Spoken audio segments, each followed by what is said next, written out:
அனைவருக்கும் வணக்கம். இன்னைக்கு பார்க்கக்கூடிய பதிவு என்னன்னு கேட்டீங்கன்னா, ஒரு அற்புதமான பதிவு. என்ன? சுகருக்கான டயட் பிளான். என்ன சார் சுகருக்கான டயட் பிளான்?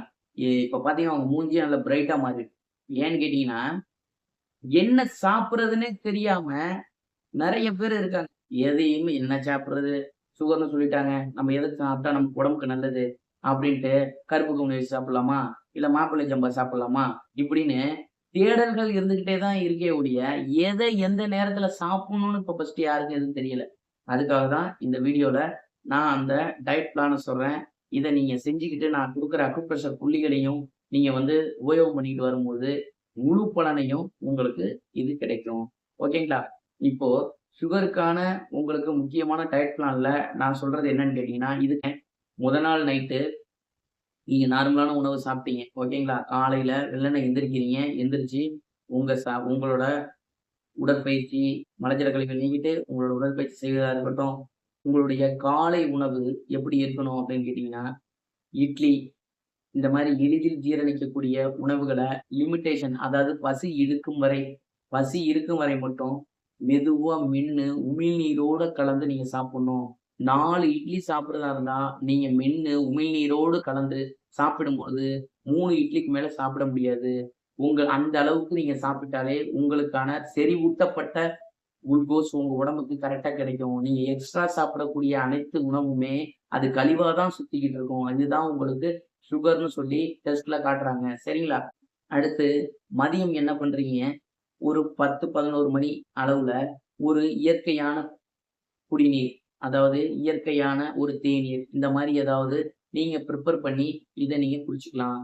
மதியம் நீங்க சாப்பிடும் உணவுல கண்டிப்பாக கருப்பு கவுனி அப்படிங்கிற அரிசி, அப்படி இல்லன்னா மாப்பிள்ளை சம்பா, இல்லை கருங்குருவை, காட்டு யானம், பூங்கார் அ அப்படின்னு அரிசி பல வகையில இருக்கு. இதுல நான் உங்களுக்கு சஜெஸ்ட் பண்றது என்னன்னு கேட்டீங்கன்னா, கருங்குருவை அப்படின்னு சொல்லி ஒரு அரிசி இருக்கு.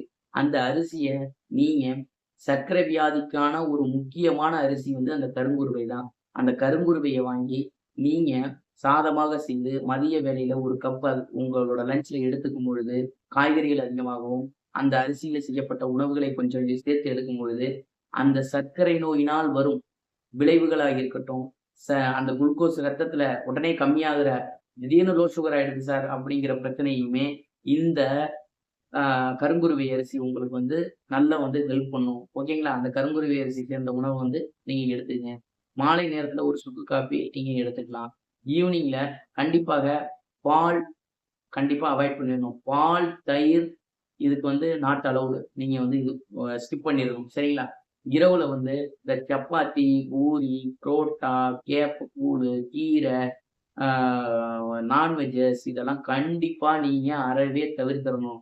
ஏன்னா, உங்களுக்கு செரிமானத்தினால தான் உங்களுக்கு சர்க்கரை வியாதியே வந்திருக்கு. நல்லா புரிஞ்சுக்கணும். இது எல்லாமே நைட்ல செரிக்காது.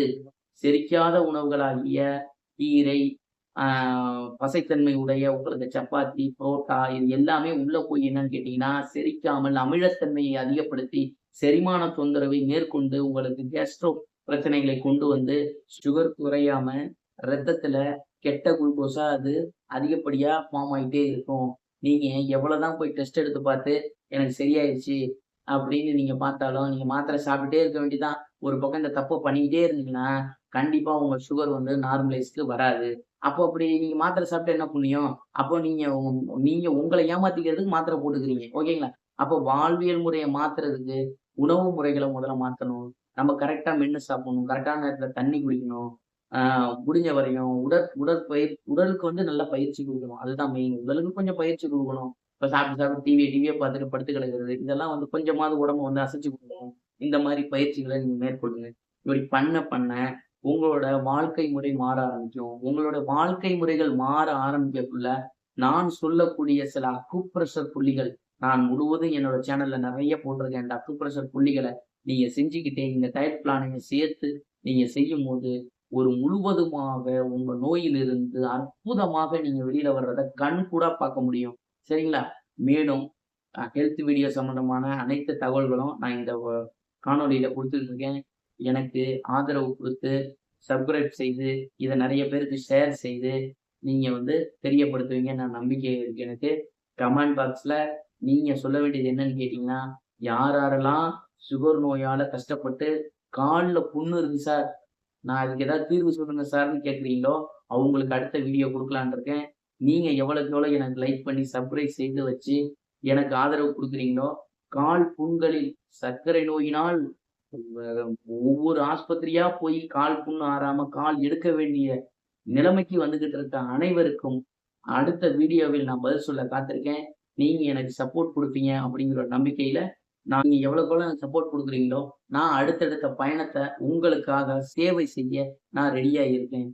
ஓகேங்களா? அனைவரும் இந்த உணவு கட்டுப்பாட்டு முறையை பயன்படுத்தி மிகுந்த பலனடையுங்கள். நன்றி, வணக்கம். இப்படிக்கு வீரர் கிருஷ்ணா.